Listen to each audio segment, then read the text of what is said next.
If you could do that for me, I'd really appreciate it. If you don't see your little microphone as red, then please make it red. Okay, thanks for joining the webinar today on the enforcement process for the Weed Control Act.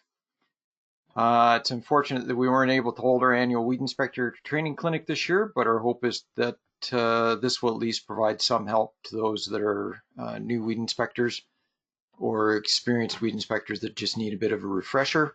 If all goes well, we hope to be able to hold our normal clinics next year, so we're keeping our fingers crossed on that one.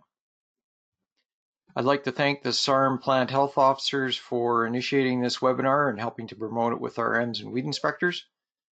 And I'd encourage all RMs to have the plant health officers come out and talk with their councils about weed management within the RM and have them help with the development or update of RM weed management plans. Weed management plans integrate really well and also help facilitate enforcement of the Weed Control Act.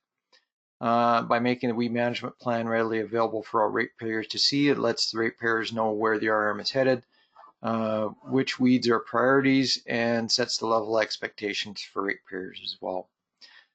Through the webinar today, your microphones will be muted, and we've already talked about that, and so that's to make the sound quality better and to help with my bandwidth on my internet here in the rural countryside, so that everybody has the best quality presentation.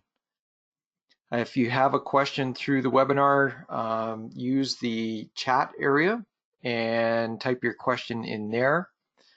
And what I'll do is I'll go through those at the end of the webinar and answer those questions at that time.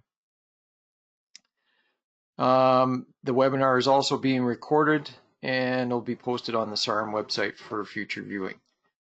Thanks again for attending, and I hope that you leave the webinar today more comfortable with the role of weed inspector and how to conduct the enforcement process.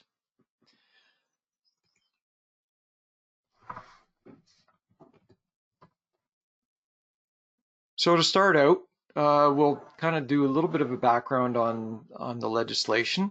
Saskatchewan's been regulating invasive plants since before it was a province, and immigrants arrived to the prairies. They brought their favorite crop varieties with them or their favorite ornamentals. And of course, there were invasives either in those grain samples or the ornamentals themselves were invasive. So an example of that is common tansy. One of the first pieces of legislation, and we've got regulations that go back before the province was a province, and that's back into the Noxious Weed Ordinance of the Northwest Territories. And I've seen records as early as 1883 on that, and I no doubt it goes back before that. So one of the first pieces of legislation that was passed as Saskatchewan became a province was the Weed Control Act, and it replaced that ordinance for the Northwest Territories. And that Noxious Weed Act remained in place until the Weed Control Act that we have today was passed in 2010. And I suspect that you'll be able to guess a couple of the problems that were on that old Northwest Territories ordinance that are still regulated today. And one of those is Canada thistle. For those that are interested, leafy spurge was not introduced to Saskatchewan until the 40s. So it was not on that noxious weed ordinance and was introduced at a later date. And those introductions continue today. And that's why we have the prohibited class weeds in the Weed Control Act. The Weed Control Act is a provincial law, and what it does is it places responsibility for control of weeds on landowners or the occupants of that land.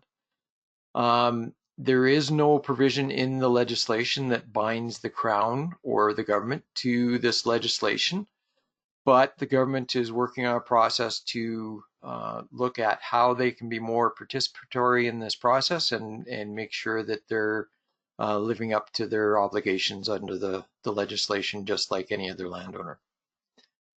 It's enabling legislation, and what it does is that means it gives power to the local municipalities for the enforcement of control of regulated weeds on private land, and that's largely what we're looking at when we're talking about the legislation, is being able to enforce control of weeds on private land. The focus on the Act is on prevention and introduction and further spread of weeds within the province. It establishes regulatory priorities based on prevalence within the province and gives clear direction on the intensity of enforcement based on the species and size of the infestations. Now, that's specific to the province and those priorities. Your RM may have other priorities that may rank lower into the noxious weed category, but you don't have very many of those, and therefore those would be a higher priority for you. You should always keep prevention of prohibited weeds at the very top of your weed management plans, and then look at noxious weeds that are not very prevalent in your RM as the next priority, and then widespread weeds as the next lowest priority. The Weed Act consists of 3 different parts. So you've got the Act itself, which essentially has all of the information in there on the powers that the municipality and the weed inspector have, the required activities under the Act, any standards for weed control, how to go about enforcement, and what kinds of activities need to take place under that legislation. There's also the weed control regulations, and that contains additional definitions that aren't found in the Act. So definitions of domestic animal or machine. It also includes the agreement and order forms in their sort of formal form. But we do have more functional forms on our website at the Weed Inspectors page. So if you go to ignore that address, that should be saskatchewan.ca. And then just in the search field in the top right-hand corner, search for Weed Inspector or Weed Inspectors. And the first hit that comes up will be the Weed Inspectors in Saskatchewan page, and that has all kinds of resources for weed inspectors. It also has the maximum amounts that municipalities can recover from landowners for the cost of measures taken to control those weeds when agreements and orders are not complied with by that landowner. And it also has the maximum amount of deposits that municipalities can charge to anyone who is launching an appeal under the Weed Control Act for any activities that have been undertaken by the RM. That deposit is essentially a bit of a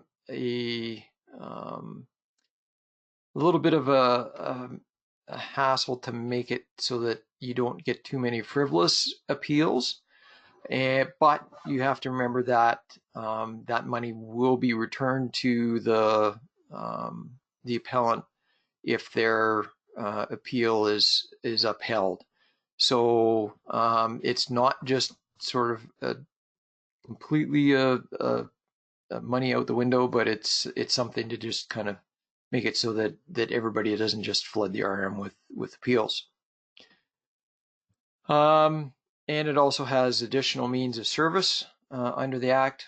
And then the third part of the Act is the Minister's Order designating the weeds, both all prohibited, noxious, and nuisance weeds. And essentially that's just the weed list. And so the cornerstone of the new Weed Control Act is the 3-level weed list. And it's based on the principle of early detection and rapid response, and the short form for that is EDRR. And the 3 categories of plants that we regulate in that act are prohibited, noxious, and nuisance. And that's not unlike several other areas around us. So Alberta has a restricted noxious, and they used to have a nuisance category, but they've since eliminated that. Montana has decided to call theirs Class 1, Class 2, and Class 3. And in Manitoba, it's Tier 1, Tier 2, and 2, 3. So you've essentially got that 3-level weed list in all of those different jurisdictions as well as ours. What this does is this sets some a reflection of the severity of those weeds in that jurisdiction, and in our case, it's based largely on prevalence within the province, and really doesn't look at what the impact of those weeds are. It's all based on whether the weed is here and how much of it is here. Is essentially the where things go as far as designation of those plants under the Act. The three categories are prohibited, and that requires eradication, noxious, which requires containment and control, and eradication of isolated populations, and nuisance, which essentially dictates a change in land management practice to reduce the problem, and typically this means integrated weed control. And so what we've got is pictures of a few of those that are in each category down here in the bottom. So we have things like spotted knapweed and field scabious, that are the two pictures on the left, are prohibited weeds. The pictures in the middle, leafy spurge and scentless chamomile, are both noxious weeds. And the pictures on the right-hand side are foxtail barley and dandelion. And those are nuisance weeds under the legislation. And so this is kind of this is a curve that reflects how weeds become distributed within a jurisdiction. So let's say that this is prevalence within the province of any one particular weed. And we can kind of see where different weeds fit along that line. And essentially what this does is this illustrates the benefits of early management of those things before they become widespread, and why we should put higher priority on those ones that are farther to the left on the curve. And so essentially we look at some of the things that come out of Australia, and they've done some estimates of the return on dollars spent on each of these activities within these weeds and where they are on their introduction timeline. And so for prevention, every dollar spent returns about $100. With early detection and eradication, or early detection and rapid response, we get about a $25 return for each dollar spent. Once that weed gets on that really steep slope, and that's when people start to notice it, our return is now down to $5 to $10 per dollar spent. And then once we get up into the coping category, and that's where we are with things like Canada thistle and dandelion, we're down to a return rate of $1 to $5 for every dollar spent. And so essentially at that point, we're just coping. So what we do is that we put prohibited weeds in that early part of the curve, and before we start getting into that major slope area, we put noxious weeds into that area where we've got that really steep slope and we haven't got weeds distributed all over the province. And once we get into the coping area, we've got nuisance weeds, and essentially those weeds are only there because they have certain characteristics that allow them to move very easily from one parcel of land to the next. And so we want to have some type of management options for those as well. So the role of the weed inspector, as dictated by the Weed Control Act, and this is the strict role of the weed inspector according to the law, is to ensure that infestations are controlled by landowners, whether they be private landowners, corporate landowners, or municipal landowners, and report to council at the end of the year or other intervals that are requested by council. And so that's a pretty strict definition of what the role of the weed inspector is. But I would suggest that the other roles of a weed inspector that aren't laid out in the Act and that will be more effective at the end of the day are to do things like monitoring for regulated weeds before there are complaints that come in, mapping those weeds and making records of weeds and any control activities that have been taken and the success of those control activities. A lot of this stuff can be done in the platform called IMAP Invasives that we have here for the province. And there's a very handy app that you can get for iPhone or Android, and RMs can get an account on IMAP Invasives so that they get email alerts when somebody enters one of those weeds into the RM area. It'll send an automated email out to the RM to let them know that that's been entered into that database.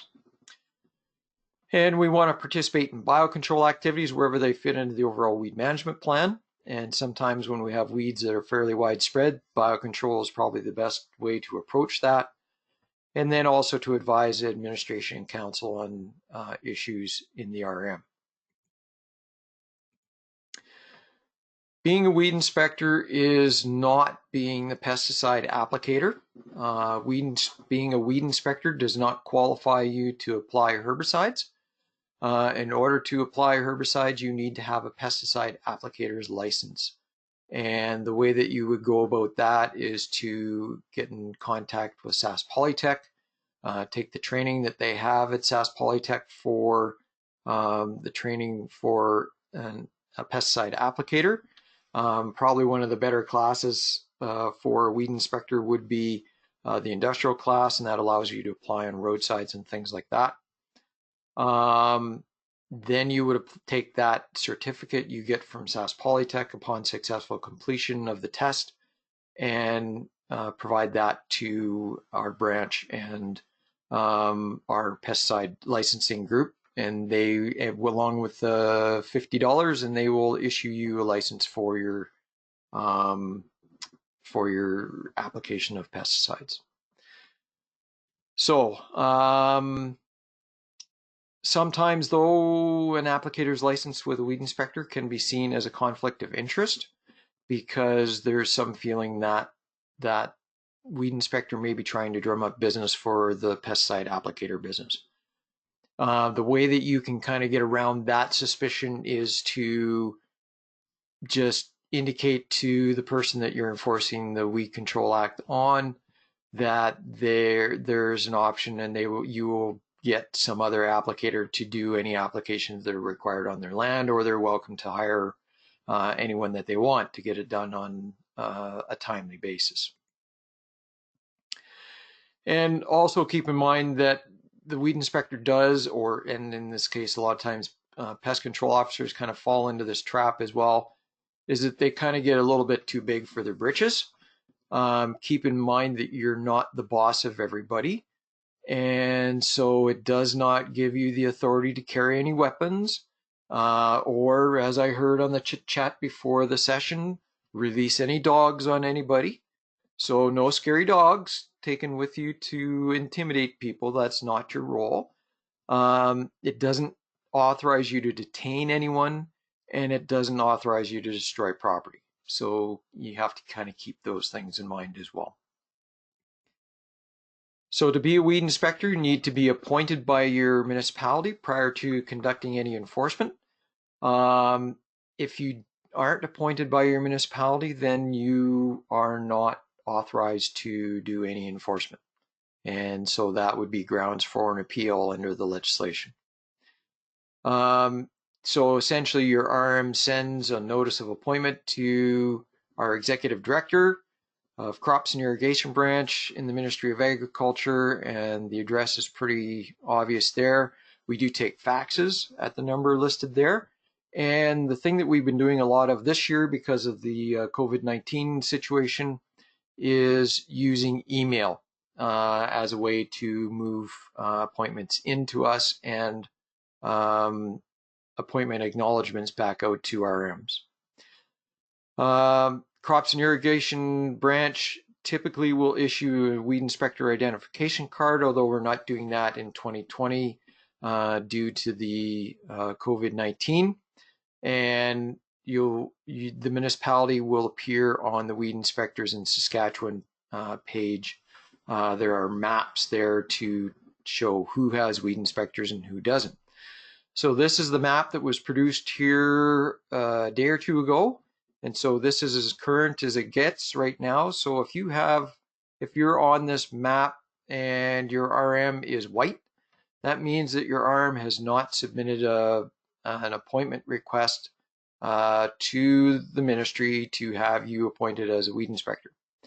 If you're green, that means your RM has a weed inspector, and any of the urban municipalities that show up there as yellow dots, they also have weed inspectors appointed. But if an urban municipality doesn't show up as a dot, then there is no weed inspector appointed. And so we can see that the big cities in the province outside of Yorkton and Moose Jaw don't have appointments at this time. So this year we're not issuing the identification card. If you, as I said, if you want to go to Saskatchewan.ca and search for weed inspector and look in the bottom of the page under related items, and that's where you'll find this map. And what we do is we tend to update this as we get appointment notices coming in and as we send responses back. By and large, it looks like most of our appointments, other than the cities, are in at this point. So the basic enforcement process can be broken down into about four different activities.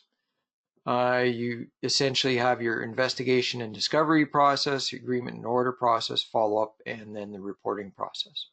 We'll go through each one of these one at a time. So an investigation and discovery of a weed can be triggered by either a complaint or through normal monitoring of the RM. There is no need to reveal the identity of a complainant. The fact that a weed is there is sufficient enough for a weed inspector to proceed with enforcement of the Weed Control Act. Again, if you wait for someone to complain, they've probably been grumbling about it for a few years before they actually get up the gumption to complain to the RM. And so that's kind of the failure of waiting for a complaint in order to enforce the Weed Control Act.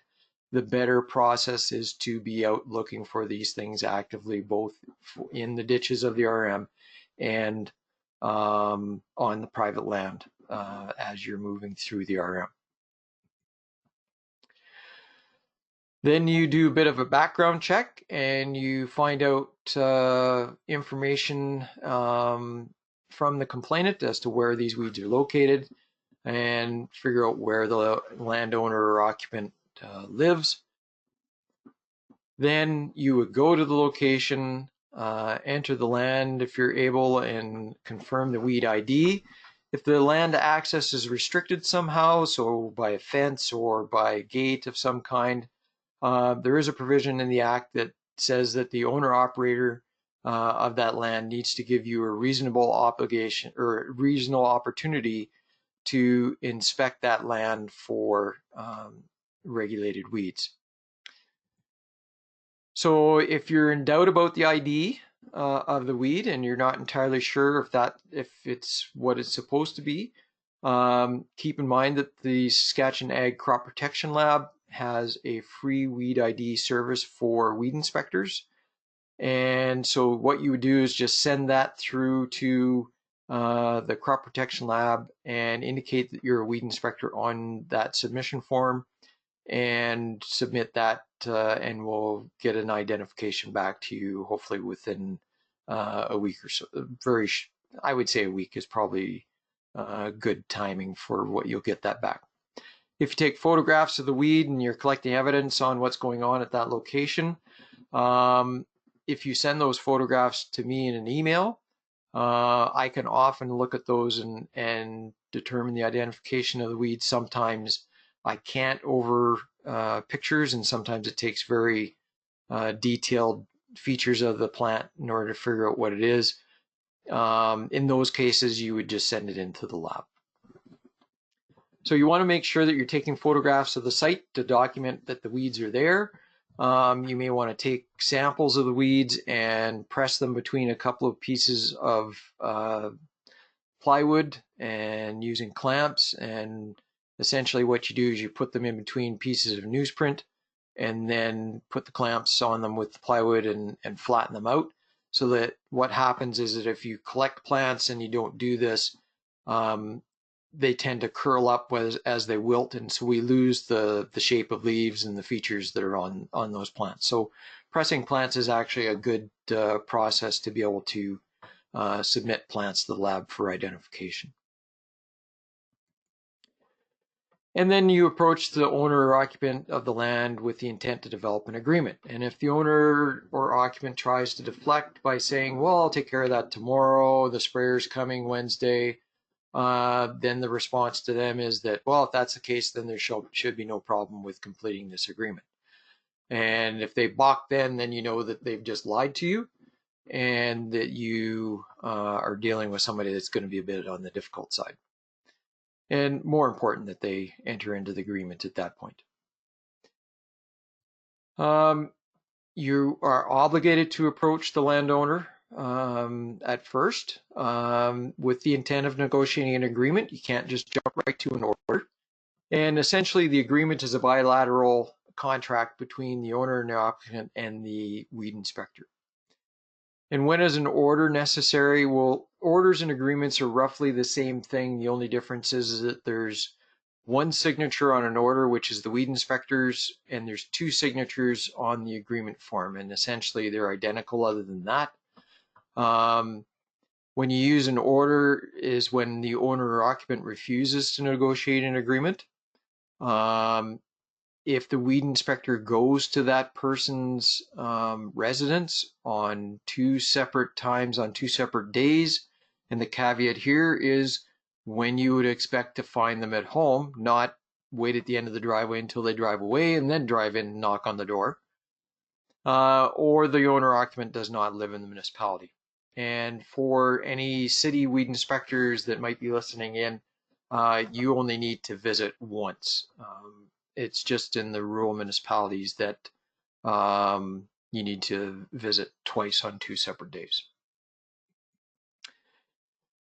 And an order, as I said, is an ultimatum from the weed inspector only. And so there's no negotiating an order. It's here's what you have and here's what you do. Both are legally binding documents, and they can be used for eradication or of isolated noxious weeds or prohibited weeds and control of established noxious weeds or nuisance weed infestations.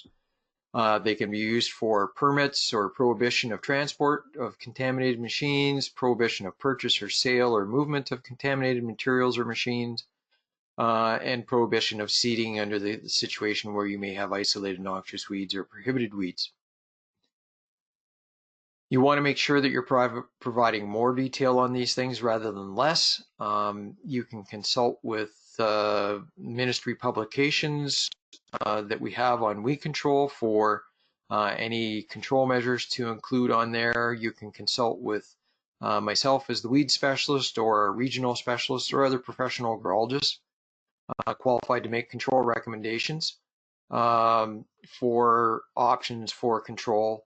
But the key is to try and fit these control measures within the agronomic practices of the owner-occupant as much as you possibly can.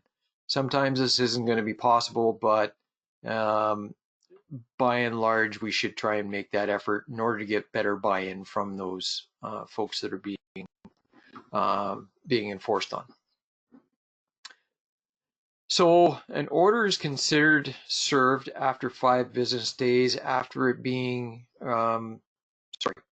an order is considered served after it is either delivered by a weed inspector by hand to the person, or if it's 5 business days after mailing, whether that be regular or registered or via courier. If the owner-occupant lives outside of Saskatchewan, the administrator shall send the order by mail or courier, and then the clock on the business day starts on the postmark or the record of delivery to the courier. So when you follow up on these orders or agreements, you don't just fire them out the door and then walk away and expect these folks to do what's on those documents under trust. You have to follow up to make sure that these things have been done. And so you can follow up on these 5 days if you've delivered the agreement or order directly to the weed inspector, or 10 days, so 5 days for delivery and 5 days for action from the date of mailing an order to a landowner.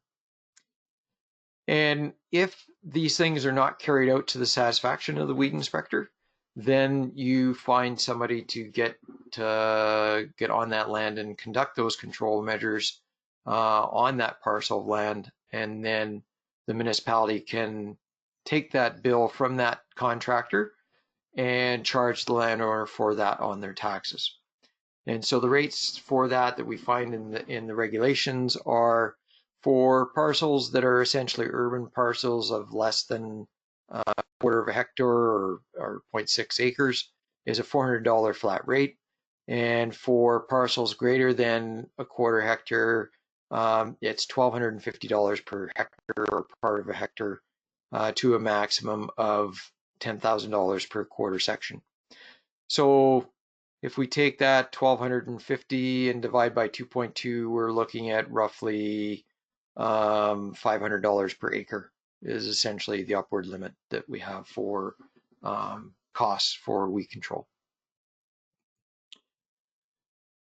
All pesticides, including herbicides, need to be applied by licensed applicator in a class appropriate to the situation. And so if it's on ag land, it needs to be someone with an ag license. If it's on roadsides, rail, oil, gas, or other industrial sites, it needs to be an IVM license. If it's on domestic areas, so lawns, gardens, parks, and other things, it needs to be a landscape license. And if it's in a wooded area, it needs to be a forestry license. And I don't know of too many people that are south of Prince Albert that have a forestry license, really. So it's all according to where that land is and what is going on in the land as to what license is required for the herbicide application. And then once that application is done, the work needs to be checked on to make sure that it was completed, and to make sure that the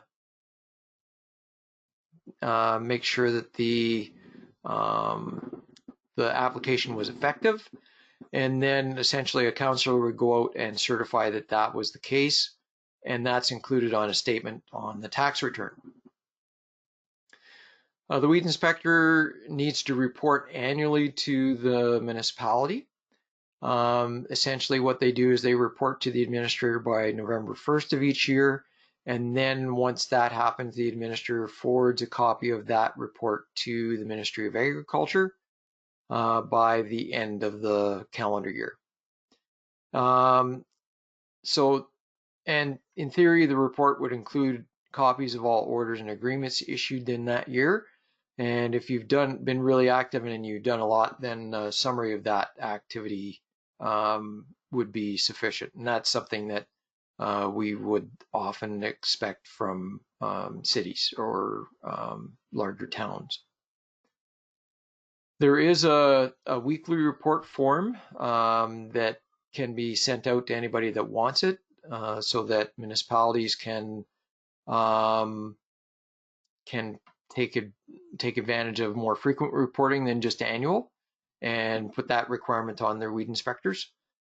And just keep in mind that there could be audits conducted as well, so everything has to be documented according to the legislation.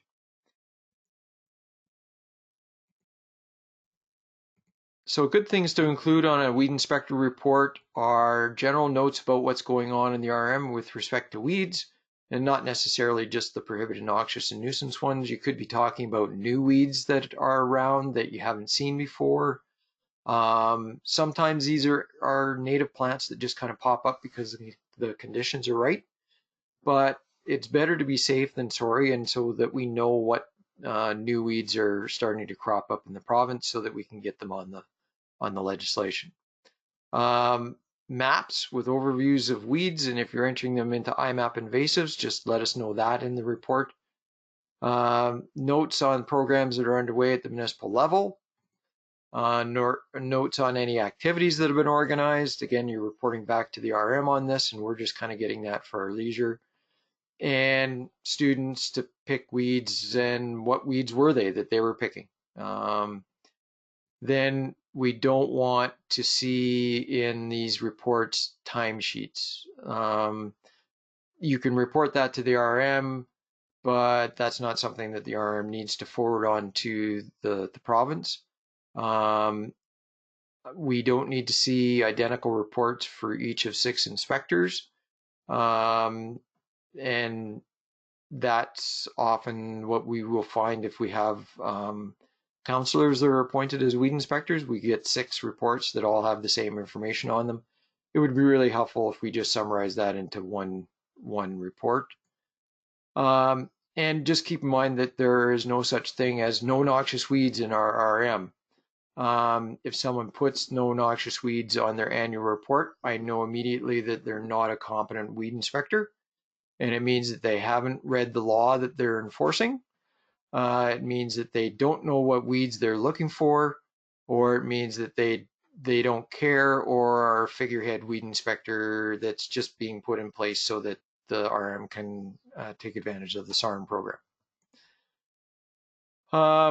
And we don't need detailed chemical application records, although these are something that are required for the SARM invasive plant control program. The province hasn't required chemical application records for at least 40 years now, from when they used to distribute chemicals out to RMs. And there is a remarks section on the annual report that you can put your own thoughts and ideas on how you can improve the process, how the Act can work better, what provisions could be added to the Act to make it work better, what weeds could be added to the Act, and make suggestions for resources that are needed at the field level by weed inspectors. The weed inspector has pretty significant powers. They can go anywhere on private property except for inside a person's house to inspect for regulated weeds. Keep in mind it's always good form to let the person that owns that land know that you will be on that land, particularly if they're kind of loose and fancy free with weapons. The weed inspector can enforce the Weed Control Act, and that means issue orders and agreements. Arrange for control measures to be completed when there's defaults on those orders and agreements, and also to prevent sale or movement of any materials infested with prohibited or noxious weeds through the order. You want to prevent weeds, any type or part of the weed from moving, so that could be the seeds, roots, stolons, or stems. And I know that there's probably a lot of people going, stolons? What are stolons? Well, if you've seen strawberries reproduce by stolons. And so when you get those daughter plants, they're on those stems that kind of come out there, those are stolons. Weeds can move by air, floating and drifting, or on water, or with animals or humans. So clothes and vehicles, undercarriage and tires, whole series of ways that weeds can move around. Preventing the introduction of those weeds is going to be much easier and much more cost effective than trying to eradicate them once they've established. For example, bindweed seeds can last for 20 or 50 years in the soil. And the roots themselves, once you've got an established perennial plant, will take 2 years of top growth removal in order to exhaust the energy within those roots. Roundleaf mallow seed has been documented to last up to 125 years, and we're still counting. We don't know that it isn't longer than that. They're going to unearth the bottles that this test was done with here in the next few years and find out if we've gone any further.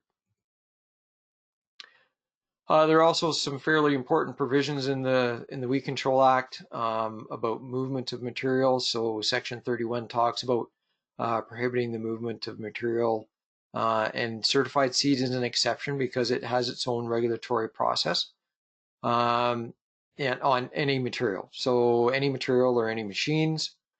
The Section 9 indicates that weed inspectors have concurrent jurisdiction with weed inspectors in an urban municipality. So that means that even if if an urban municipality has not appointed a weed inspector, by default, the rural municipal weed inspector has authority within that urban that it surrounds.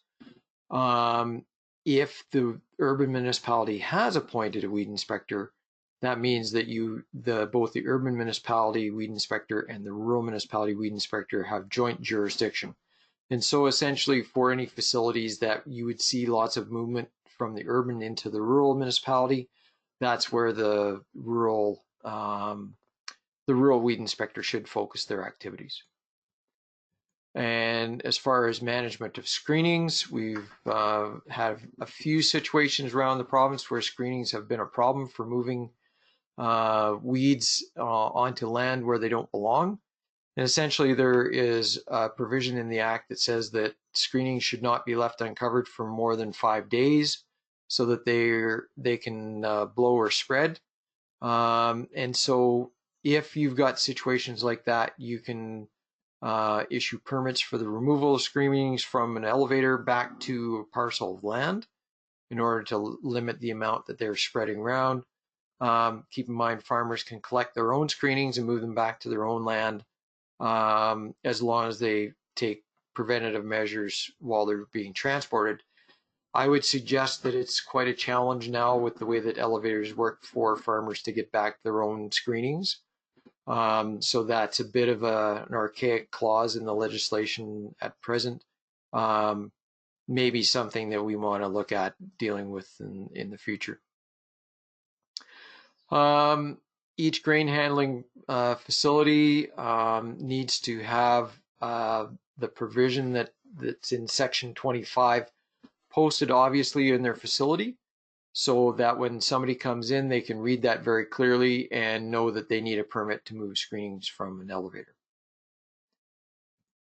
No one is allowed to travel on roads or another person's property with machinery that's contaminated with prohibited or noxious weeds. And any machine that's located on land that has prohibited or noxious weeds is required to be cleaned before it leaves that land.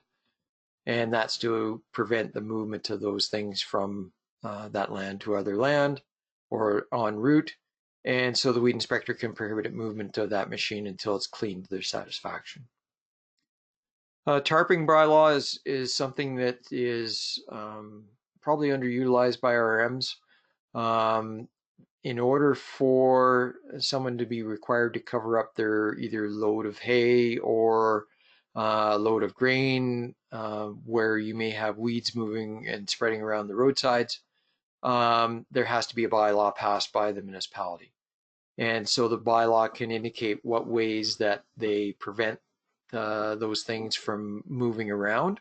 And again, this applies largely to noxious weeds because if someone has prohibited weeds on their land, that you're going to have more severe provisions to deal with that. And these bylaws also need to be posted very visibly in grain handling facilities. The tarping bylaw can carry a fine of up to $5,000 for the contravention. This is determined by the provincial court, and so that's something that really we can't say it's an absolute minimum. But if you've got someone that's in court over and over and over again, their fine levels are going to ratchet up accordingly. This is the provision that I talked about as far as containment of screenings. They need to be in either a secure building or shelter of some kind, and this is, if they don't do this, this is also an offense under the Weed Control Act and liable for a fine of up to $5,000. There are some special provisions for prohibited weeds. So the rationale of prohibited weeds, that these things are very rare in the province, and so we want to keep them from becoming established in the province. The best time, again, is to address these as soon as they're found and identified, rather than waiting until they get very well established. And again, here's our curve where we're talking about things like an example of a prohibited weed would be spotted and diffuse knapweed or field scabious. And so they're on very, very low on that curve there.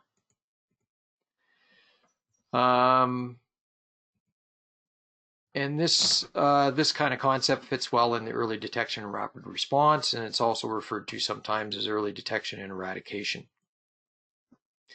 So we've got that return that we talked about earlier, and just imagine if 50 years ago or 75 years ago, somebody took more notice of leafy spurge when it landed and started clamping down on it when it was just a few infestations around the province, or scentless cameo back at the turn of the century when it first landed in Saskatchewan, and got on top of that before it got away. Imagine what what the province would be like now and how much easier it would be to try and deal with those weeds than trying to deal with them now at the levels that they're at. And so the prohibited process is more akin to quarantine than just about anything else. It's just quarantine of plants. So regular monitoring is the best way to detect prohibited weeds and critical pathways of spread, or the most likely place that you're going to find prohibited weeds are things like roadways, railways, waterways, grain elevators, feedlots, gravel pits, oil and gas facilities, any place where you've got humans moving frequently in and out of places. That's where you're more likely to find prohibited weeds. And it's because it's the two-legged animals that are the worst at spreading these things around. So there's nothing to say that you can't look for noxious weeds at the same time that you're looking for prohibited weeds. Again, early introduction of noxious weeds into your RM are better dealt with when they're at very low levels than if you wait until somebody's in your face and yelling at you. Document your route and what you found, or maybe what you haven't found. That's often very helpful for defending ourselves from things like we've had recently with China locking down shipments of canola because of reported contamination with 5 particular weeds, and 3 of those we have no record of those weeds existing in the province. 2 of them are native to the province, and so that's something that would have to be dealt with otherwise. But there are 3 in that list that they were putting on us that we have no record of. And if all goes well, all you'll ever do is look for prohibited weeds and you will never find a prohibited weed. But the fact that you're looking makes sure that you find them when they're in a smaller stage and you're able to deal with them very quickly and very easily before they spread to other land. Ratepayer education is an important process, and it'll make your job easier because many eyes make light work. But also keep in mind that if you are waiting until you get a report from a ratepayer, you're likely looking at a very big infestation of weeds instead of a small isolated infestation of weeds. So you want to be doing both. You want to be promoting awareness with your ratepayers as well as being out there visible, scouting for weeds all over the RM. Hold ratepayer meetings or even barbecues, and let the ratepayers in the RM get to know you and get to know who you are. You don't have to be the bad boogeyman that everybody has to be afraid of. You want to try and remember that most of the ratepayers are going to be on your side, and when you have that kind of mindset, then that's a real boost to the ego and helps you do your job way easier.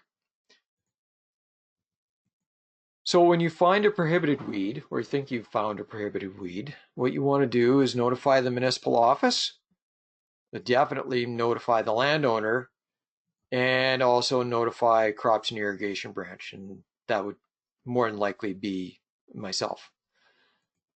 Document the location thoroughly and the boundaries of the infestation, and you may want to also put that into IMAP invasives to make sure that it's well documented in there, and collect a sample for positive identification at our crop protection lab. And we'll do that for no charge. So section 30 says the weed inspector shall eradicate or by notice require that the owner or occupant eradicate the prohibited weeds using measures the weed inspector considers the most effective measures available.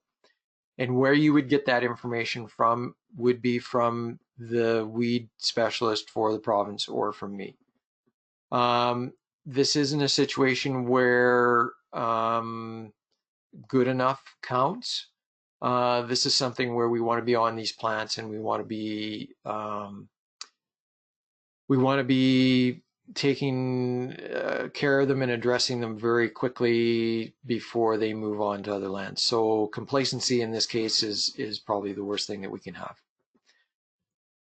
So we want to eradicate these things, and eradication is a term that's thrown around pretty loosely these days. What it means is to kill all growing parts of the weed and render the reproductive mechanisms of the weed non-viable. In essence, it's scorched earth.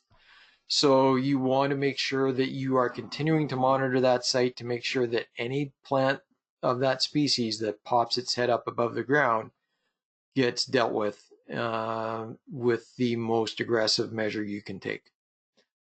We also have to keep in mind that when we're doing eradication, that destruction is something that we want to use very spartanly, and only in a situation where we don't have selective measures to be able to manage that weed. We can also have municipalities designate a bylaw to declare an area that has a prohibited weed a prohibited area. And then that has its specific boundaries. It doesn't have to be the whole parcel, and it doesn't have the conditions of a prohibited area don't have to apply to the whole parcel either. It can remain in force for up to 5 years, and that timeline means the last occurrence of the weed on that site. So if you've gone for 3 years and all of a sudden you get one of those plants popping up, then the clock starts again and you sort of restart that whole waiting process again and monitoring process. If a municipality does pass one of these bylaws, they need to notify the executive director of crops and irrigation branch of that bylaw and provide a copy of the bylaw to the director. In the case of one of these bylaws, the weed inspector needs to monitor that site during the growing season every year until the timeline of that bylaw has expired. If they find any plants that are of that species, they need to arrange for treatment or treat it themselves if they have a license with the most effective measures, and they need to post a boundary of the prohibited area with sufficient signage that someone that is coming up to the area could not mistake it for anything else. Other things that you may be able to do is put up a barrier, and again, the barrier doesn't have to be on the whole parcel of land. The idea here is to prevent livestock or people or wildlife from entering the area and spreading that thing around. You might want to make the area, that fencing, really noticeable so that people don't run into it. So reflector tape is a good idea. Even reflector tags. You don't want to make that barrier just a string of wire. You want to have it solid and very visible for anybody that's going by. You can prohibit the movement of any person, machine, or domestic animal in or out of that prohibited area without any type of other cleaning or whatever taking place. You can order destruction of a crop if necessary, and you can prohibit the seeding of a crop in that area. Keep in mind that the appeal process still applies to prohibited weeds, and if you notify the landowner as soon as possible and you're in constant communication with that landowner, the job of enforcement of these things is going to be much, much easier. And essentially that appeal process protects the landowner from negligence of the weed inspector or other employees of the RM, and that can result from improper identification. So you want to make sure that your ID is on spot. You didn't notify them properly and you jumped to an order before you offered them an opportunity for an agreement. That's a condition for an appeal. An appeal can be sought after an order has been issued, and it doesn't even have to be the person that the order was issued to that launches the appeal. It's anyone that feels aggrieved can launch an appeal. And the other big thing is that if there is conflict of interest due to councillors or any other elected official acting as enforcement officers, then that can be grounds for an appeal as well. And I would suggest that based on some of the records that we have on other situations where elected officials were enforcing acts such as these, that it's a pretty quick decision on the part of the Saskatchewan Municipal Board that hears appeals that make it past the RM to deny these appeals when you have those conflicts of interest, or to uphold the appeals, sorry, when there is a conflict of interest. And also keep in mind that offenses apply to all weeds equally. It doesn't matter whether it's a prohibited or noxious or nuisance weed. And the other thing to remember is that it's not an offense to be the unlucky sod that got one of these weeds on their property or were unaware that they had a regulated weed on their property. It's an offense to not participate in the enforcement process, and that's the real key to that whole appeal process. And I think that's probably something that is the real key to that appeal. So that kind of brings our discussion to an end as far as the formal presentation goes. So what I'll do is I'll have a look here at our questions that we've racked up.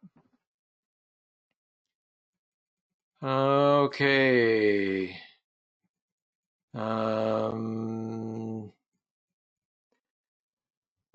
Okay, Kylie, you asked, do we need landowner permission to access the land before we access onto it? If you are designated as a weed inspector and you've got an acknowledgement from an acknowledgement letter from the province, or you've got an identification card, which means that the RM has gotten an acknowledgement letter from the province, then you have authorization to go on to private land without the permission of the landowner.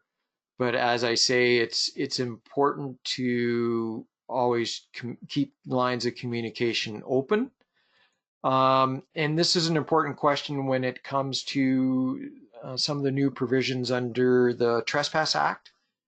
And under the Trespass Act, there's a provision in there that indicates that if you have a particular authority that is provided by another piece of legislation, then that is upheld, and the Trespass Act does not apply in those situations. So that's something that we need to keep in mind when we get to questions like those. Crystal, yes, we are actually recording the webinar. Yes, we can post a PDF of the slideshow so that you don't have to spend a whole bunch of time scribbling things down from the actual presentation. So we can do that. We've answered the question about the Trespass Act as far as permission goes. And those are the only questions that we have. Are there any? What I'll do is I'll unmute people here. And if you can, I think there's a process where we can raise our hands or something, I believe. Let's see. Okay. So let's try and do this one at a time. Keep in mind that if you have your mic open, that there'll be a lot of echoing. So if you aren't speaking, then mute your own mic. And there's a couple ways to do that. If you're using the app, there's apparently something down on the bottom of the app that allows you to, if you've got a green microphone symbol, just touch that and that will mute yourself. It'll turn red when you're muted. Or you can just mute your phone as you would normally mute the mic on your phone or your computer. So do we have any questions from the floor? Clark, Jerry Flaman here, Yep. Barton Municipality. I have one question. Why can't the government agencies all work together regarding Department of Highways, ditches? Why can't we use our local applicators to spray those weeds, which the province hires a contractor to do it, and they cover such a big area, and they do such a poor job, and they don't come back for second applications? Right. You get a wet spring, you get a flush of weeds, you get dry, and that's the biggest problem I have. I got common tansy growing in one municipality and 2 ditches for 2 miles on each side, and I have ratepayers who've got common tansy in their yards and that. They won't touch them until Department of Highways looks after their common tansy. Real problem. I've been on this for a long time, and that's the biggest problem we have with weeds. It just blows down the ditches in the wintertime. It's going further and further. Right. I would like to see local applicators from the municipality spray those bad hot spots, I'd call them, and get them under control, and Department of Highways reimburse the municipality for doing it. Okay. That would be a discussion that would have to be with the or between the municipality and the Ministry of Highways at this point. Just to let you know that we are planning very shortly on getting together as a government and talking about some of these issues. And hopefully we will have some type of answer on that by the start of the next growing season. Thank you. That's my biggest problem. Okay. Any other questions? Hello, this is Joe from Mariposa. Mm-hmm. We have an issue with St. Louis chamomile on the boundaries, and the RM is not too concerned about cleaning up the St. Louis chamomile. So, how do you go about dealing with that? So you mean on the boundaries of your RM? Yes. Right. There really isn't any mechanism to allow one municipality to take action in another municipality.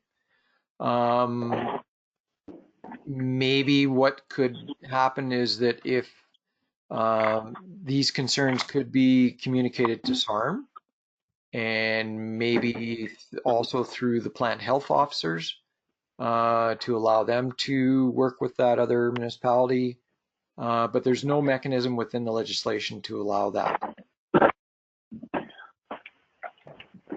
Okay. The other thing too is the RMs, like this area doesn't have a weed inspector, but aren't they supposed to be kind of in charge of kind of eradicating this stuff? Because that RM approached me about being an inspector, but they want the attitude.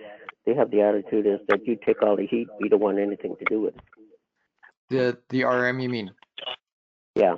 Okay. And which weed is it? It's mainly St. Louis chamomile. Right. Where the province would get involved is if there is a quote unquote emergency, and a noxious weed wouldn't constitute an emergency from the provincial level, because St. Louis chamomile, something like St. Louis chamomile is very widespread, and so it's not something that would be an emergency. But if we had something, let's say like Squaros knapweed land in the province, and there was an RM that didn't have a weed inspector, then what we would do is take action to have somebody appointed as a weed superintendent, I believe, for that municipality, and to be able, that would give them the authority to address that, the presence of that weed and eradicate it. Okay, thank you very much. Okay.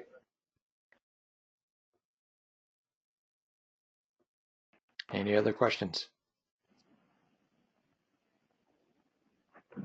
Oh, yeah, same RM again here, Mariposa. Okay.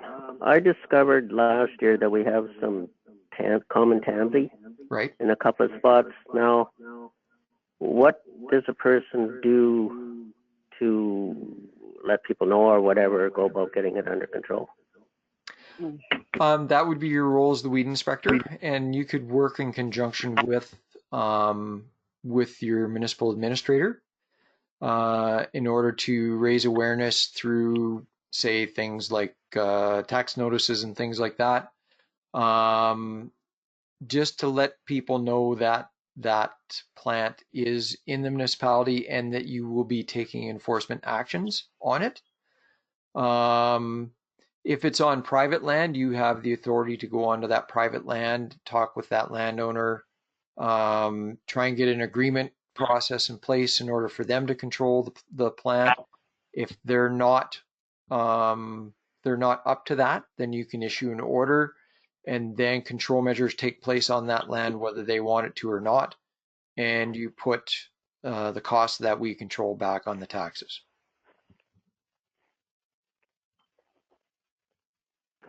Okay, thank you very much.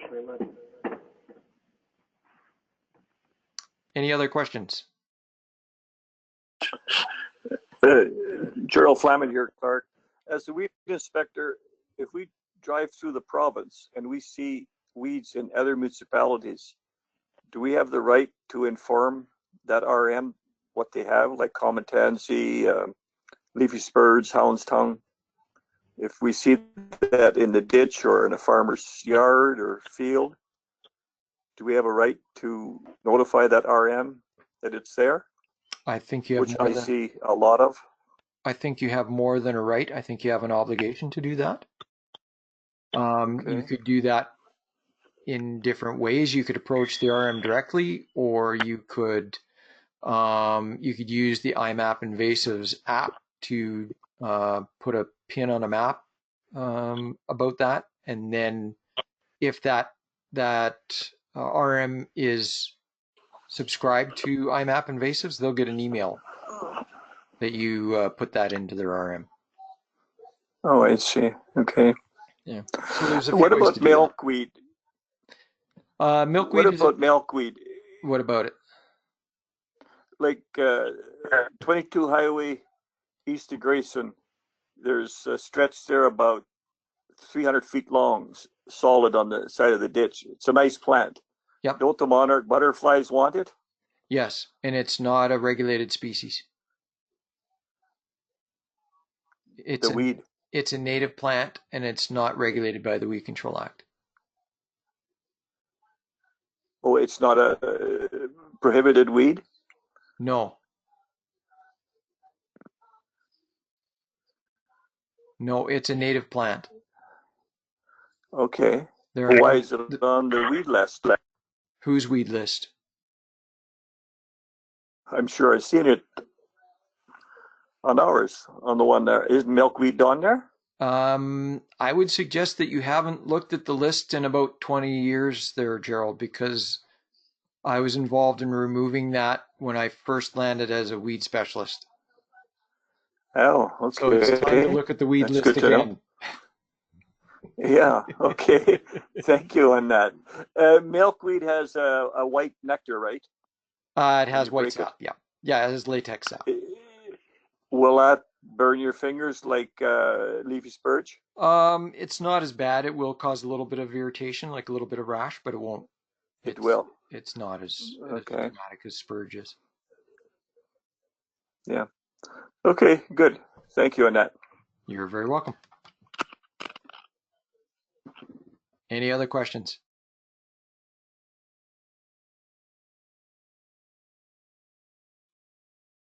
Okay, I'm hearing silence.